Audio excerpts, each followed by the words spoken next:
မထားမိပဲလှုပ်လိုက်တဲ့ပြုမှုတခုကြောင့်ကို့ကိုမလိုတဲ့သူတွေကအတုံးချသွားတဲ့ကြတယ်ကိုစိတ်ထဲမှာတော့ဘာမှအရေးမကြီးဘူးလို့ထင်ပေမဲ့ကိုယ့်ရဲ့ခံစားချက်ကိုအတုံးချခြင်းလို့ကို့ကိုစောင့်ကြည့်နေတဲ့သူတွေကဒီအမူအရာသေးသေးလေးတွေကိုချက်ချင်းသတိထားမိကြတယ်လူအများရှိမှစကားပြောနေတဲ့အချိန်မှာကိုယ့်ကိုယုံကြည်ချက်အပြည့်နဲ့ပြောနေပေမဲ့ကိုပြောလိုက်တဲ့ဘာမှအဓိပ္ပာယ်မရှိပါဘူးလို့ထင်ရတဲ့စကားလေးတစ်ခွန်းကြောင့်ကိုယ့်ဘက်ကအရှုံးနဲ့ရင်ဆိုင်သွားရနိုင်တယ်နံပါတ်1သူများရဲ့ထောက်ခံချက်ကိုတောင်းနေတဲ့စကားမျိုး69%သောသူတွေကအရေးကြီးတဲ့စကားတစ်ခွန်းပြောပြီးတိုင်းငါပြောချင်တာကိုနင်နားလေတယ်မလားဟုတ်တယ်မလားဆိုတဲ့စကားမျိုးပြောတတ်ကြတယ်ဒီတိုင်းကြည့်လိုက်ရင်တော့ဘာမှမဟုတ်ပါဘူးလို့ထင်ရပေမဲ့ကိုယ့်ရဲ့ဆုံးဖြတ်ပိုင်ခွင့်ကိုသူများလက်ထဲကိုထည့်ပေးလိုက်တာပါပဲသူတို့ကထောက်ခံပြီးမှကိုယ်စကားအဓိပ္ပာယ်ရှိတော့မယ်ဆိုတဲ့သဘောဖြစ်သွားပါတယ်လူတွေရဲ့အုံနောက်အလုံးလုံးပုံအရဆိုလို့ရှိရင်ကိုယ့်ကိုယုံကြည်ချက်ပြည့်နဲ့ပြောရတဲ့သူကိုပဲလူတွေကယုံကြည်တတ်ကြတာပါကိုယ်စကားကိုကိုယ်တော်မယုံကြည်လို့သူများရဲ့ထောက်ခံချက်ကိုတောင်းနေတဲ့လူမျိုးဆိုလို့ရှိရင်တော့ကိုယ့်အပေါ်မှာယုံကြည်မှုတွေလျော့သွားတတ်တာမဆန်းပါဘူးနော်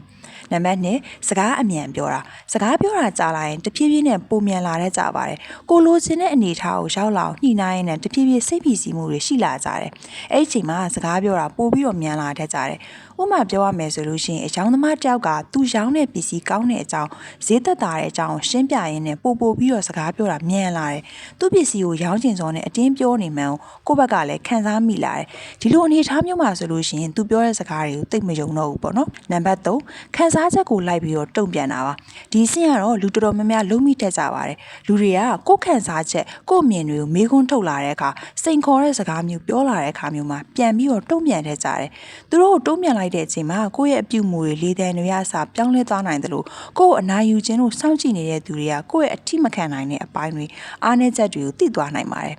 ယုံကြည်ချက်ရှိတဲ့သူတွေကကိုယ့်ကိုစိန်ခေါ်လာတဲ့စကားလုံးတိုင်းကိုတုံ့ပြန်လိမ့်မရှိပါဘူးနံပါတ်4အရန်ရှင်းပြတာလူတွေကအရန်ရှင်းပြရင်မယုံတတ်ကြပါဘူးကိုယ့်အကြောင်းတွေကိုအများကြီးပြောနေရင်မယုံတတ်ကြပါဘူးစကားတစ်ခုကိုတစ်ချိန်နဲ့ထိထိရောက်ရောက်ပြောပါလုံးဝနဲ့ပဲတက်တည်ပြပြီးတော့လူတွေကိုပဲဆုံးဖြတ်ခွင့်ပေးလိုက်ပါနံပါတ်5ကြောက်စိတ်ကြောင့်ဖြစ်ပေါ်လာတဲ့လှုပ်ရှားမှုမျိုးတွေလုပ်တာ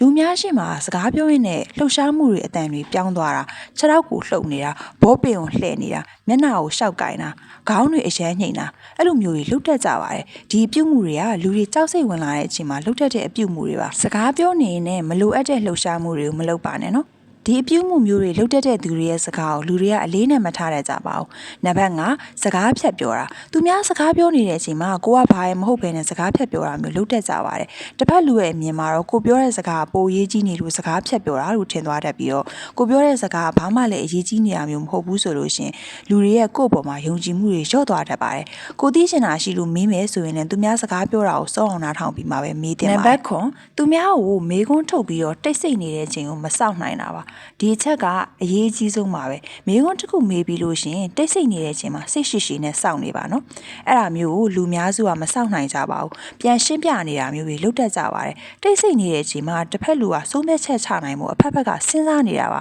လူတွေကဘယ်ကိစ္စမဆိုအခြေခံချက်စဉ်းစားကြတာမဟုတ်ပါဘူးနော်ခံစားချက်တွေနဲ့ပဲဆုံးဖြတ်ချက်ချကြတာပါလူတွေရဲ့ခံစားချက်ကိုဖွင့်ပေးပါအဲ့ဒါမှလူတွေကိုလွှမ်းမိုးထားနိုင်မှာပါ